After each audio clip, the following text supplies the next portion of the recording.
بسم اللہ الرحمن الرحیم۔ السلام علیکم ناظرین، امید آپ سب لوگ خیر خیریت سے ہوں گے۔ چین اور بھارت کے مابین جاری تنازع سنگین صورتحال اختیار کر گیا۔ بیسیکلی دونوں طرف سے میٹنگز کا سلسلہ جاری ہے۔ آج ایک میٹنگ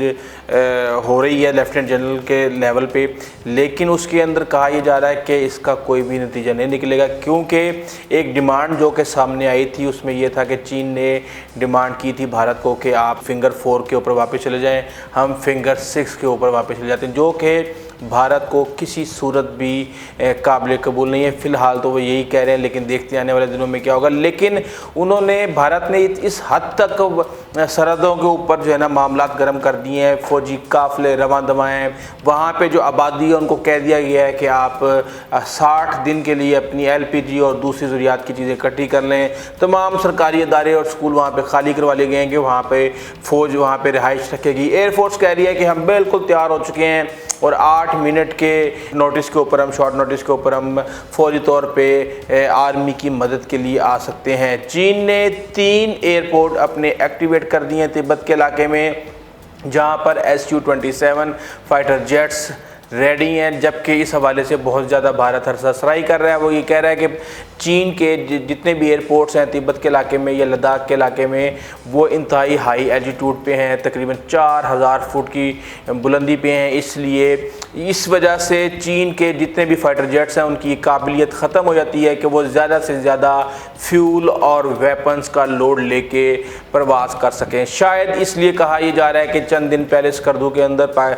جو ہے نا پاکستان کے جو ایئرپورٹ ہے وہاں پہ چین کے ایک طیارے کو دیکھا گیا تھا جو کہ ریفیولر تھا۔ ریفیولر کے بارے میں وہ یہ کہہ رہے ہیں کہ ریفیولر کو اس لیے وہاں پہ دیکھا گیا کیونکہ بار بار وہاں سے لینڈنگ اور ٹیک آف میں پرابلم ہوگا، تو اس لیے فضا کے اندر ہی ریفیول کیا جائے گا چائنیز طیاروں کو۔ اور بھارت نے بہت سختی سے مانیٹرنگ شروع کر دی ہے پاکستان کے جو کشمیر کے اندر ایئرپورٹس ہیں، خاص طور پہ اسکردو کے حوالے سے، جبکہ بھارت یہ کہہ رہا ہے کہ ہمیں اس حوالے سے بہت زیادہ ایج ہے کیونکہ ہمارے ایئرپورٹس جو ہیں وہ ہریانہ میں ہیں، اور اس کے علاوہ اور جتنے بھی ہمارے پنجاب کے اندر ایئرپورٹس ہیں وہاں پر ہمیں یہ پرابلم کا سامنا نہیں کرنا پڑے گا۔ دوسری طرف ایک طرح سے بھارت نے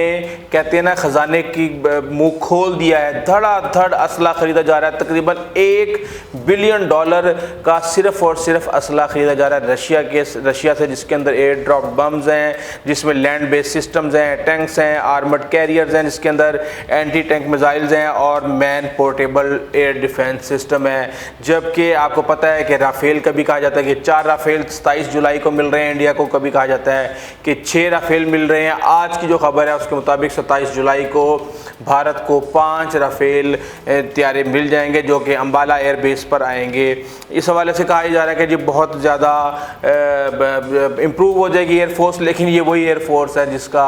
آپ نے حشر دیکھ لیا تھا پاکستان کے اندر جب ابھینندن آئے تھے، اور وہی جو کشمیر کے اندر ڈپلوائے ایئر فورس وہی لداخ کے اندر کام کرے گی۔ جبکہ اسرائیل سے ایئر ڈیفنس سسٹم جو ہے نا دیا جا رہا ہے، بیرک 8 کے نام سے یہ ڈیفنس سسٹم ہے، اور امریکہ بھی بے تحاشا اسلحہ دینے جا رہا ہے جس میں آرٹلری کے راؤنڈز ہیں، سیٹلائٹ امیجز کے حوالے سے بہت زیادہ ہیلپ کر رہا ہے، ملٹری پلاننگ کے حوالے سے امریکہ بھارت کی بہت زیادہ مدد کر رہا ہے، اور پائلٹس کی بھی ٹریننگ امریکہ کی طرف سے جاری ہے۔ ایک آپ کو بتاؤں کہ بات کہ 1962 کی جنگ کے بعد سے لے کے اب تک بھارت کا یہ کلیم ہے کہ چین ہماری 45,000 کلومیٹر زمین کے اوپر قبضہ کر چکا ہے۔ بھارت اور جاپان کی نیوی کی ایکسرسائز شروع ہو گئی ہیں جو کہ ایک طرح سے چین کو میسیج دے رہے ہیں کہ اگر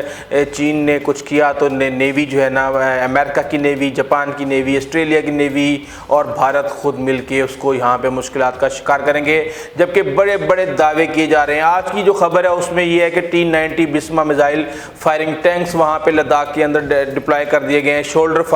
fired anti tank missile system بھی وہاں پہ لگا دیے گئے ہیں، اور 155 mm ہاویٹزرز تقریباً 1597 کلومیٹر طویل جو لداخ کی سرحد ہے وہاں پہ تعینات کر دیے گئے ہیں۔ انڈین ایئر فورس اور بڑے بڑے دعوے کر رہی ہے، وہ کہتی ہے جی کہ C-17 گلوب ماسٹر ہمارے پاس آ گیا ہے، C-30 سپر ہرکلس ہے ہمارے پاس، CH-47 چنوک ہے، جس کی وجہ سے ہماری ایئر فورس بہت زیادہ اپ گریڈ ہو گئی ہے اور وہاں پر وہ اکوپمنٹ کی سپلائی کے حوالے سے اور دیگر حوالے سے جو ہے مدد کر رہی ہے، جس کے اندر سپلائیاں ہیں، اکوپمنٹس ہیں، ٹروپس کو بھی وہیں پہ موومنٹ کی جا رہی ہے اور پورے لداخ کے ریجن میں ایئر فورس ہیلپ کر رہی ہے کہ کس طریقے سے ڈپلائی کرنا ہے، جبکہ بھاری جو اکوپمنٹ ہے جس میں ٹینکس ہیں یہ بھی ایئر فورس کی طرف سے ہی دیے جا رہے ہیں۔ انڈیا کا یہ کہنا ہے کہ جی ہم نے اگر یہ سوچنا شروع کر دیا کہ اس کے نتائج کیا ہوں گے تو ہم بالکل بھی آگے نہیں چل پائیں گے، اس لیے ہم نے بالکل بلائنڈ ہو چکے ہیں اور ہم صرف اور صرف آگے بڑھ رہے ہیں اور ہمارا مقصد یہ ہے کہ اب ہم نے 1 انچ زمین بھی ہم نے کسی بھی صورت نہیں دینی، جبکہ تجارتی فرنٹس کے اوپر بھی بہت زیادہ اگریسو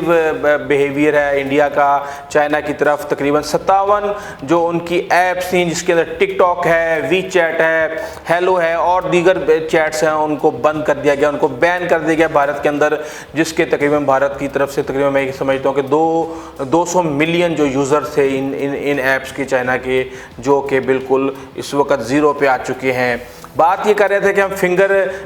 2 کی اور فنگر 6 کی جہاں پہ اس وقت میٹنگ میں جو چیزیں ڈسکس ہو رہی ہیں وہاں پر ہوا یہ ہے کہ تقریباً 187 بلڈ کر چکی ہے انفراسٹرکچر کے والے سے پوائنٹس، جو کہ ابھی لیٹسٹ سیٹلائٹس میں آئے ہیں کہ 187 بلڈ اپس نظر آئے ہیں فنگر 4 اور فنگر 6 کے درمیان، اور اس وقت جو چین ہے وہ کھڑا ہوا ہے فنگر 4 پہ اور انڈیا کھڑا ہوا ہے فنگر 3 پہ، اور انڈیا کا یہ کلیم ہے کہ فنگر 8 تک جو ہے لائن آف ایکچوئل کنٹرول ہے، جبکہ چین کا یہ کلیم ہے کہ فنگر 2 تک لائن آف ایکچوئل کنٹرول ہے۔ اب جہاں تک بائیکاٹ کی بات ہے تو انڈیا اس وقت بڑے بڑے کلیم کر رہا ہے کہ جی ہم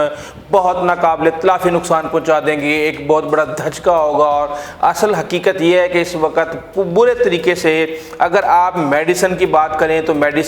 بھارت کی میڈیسن انڈسٹری اس وقت تک نہیں چل سکتی جب تک وہ چین سے کیمیکلز نہ لے کے آئے۔ پلاسٹک بنانا ہے، آپ نے کوئی بھی چیز کرنی ہے کسی بھی حوالے سے، کھاد تک جو ہے انڈیا کے اندر وہ چین سے آ رہی ہے، مشینریز، گیجٹس اور جتنی بھی ان کی انڈسٹری کی چیزیں ہیں ساری چین کے یہ محتاج ہیں، اور انڈیا جتنی بھی ایکسپورٹس کرتا ہے اس کی 30 سے 50% چیزیں جو وہ ایکسپورٹ کرتا ہے ان سب کی جو میٹیریلز ہیں وہ سارے کے سارے چین سے آتے ہیں، جبکہ انڈیا اور جو ٹریڈ ہے انڈیا کے ساتھ چین کا وہ چین کی ٹوٹل ایکسپورٹس کا صرف 3% ہے، یعنی 97% ابھی بھی انٹیکٹ ہے، جس کے اندر چائنا امریکہ کے ساتھ بھی بہت بڑا اس کا پورشن ہے، لیکن یہ ہے کہ وہاں پہ بھی محاذ گرم ہے، لیکن وہاں پہ تجارتی سرگرمیاں جاری ہیں۔ جس طرح میں نے آپ کو بتایا کہ اس وقت لگ یہ رہا ہے کہ انڈیا اپنی پورا زور لگا چکا ہے، اس وقت کوئی کسر نہیں چھوڑ رہا وہ کسی بھی لحاظ سے، چاہے وہ فوجی ہوں